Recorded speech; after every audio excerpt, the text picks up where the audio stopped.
Meron tayong naaninag na malaking isda. Sa taas pa lang, natanaw na natin mga lods. Parang malaking lapu-lapu, grouper.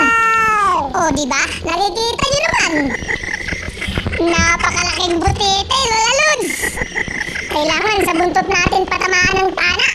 Agay na tuso. Ito ang butete na pwedeng kainin, mga lods. Grabe ang lakas. Sa buntot natin pinana para maiwasan ang internal bleeding, mga lods. At hindi kumalat ang lason sa kanyang laman. Pero wag nyo pa rin gagayahin ito, mga lods, ha. Tanging mga expert lamang sa paglinis at pagluto nito ang pwedeng gumawa.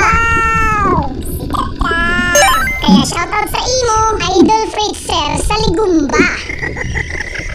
Sobrang dami ng karne nito, mga lods. Nakikita nyo naman, napakalapad ng likod at napakasarap nito. Lalo na kung adobo sa gata.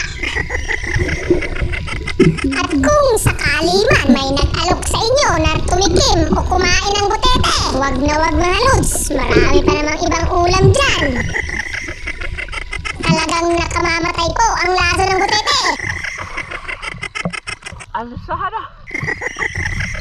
Tira na! Ang lakay! Nagputo! Di na kanaaw! Aya! Mga ano para sa butite. Yan si Idol Bano, mga lods. Ang expert sa paglinis ng butete. Wow!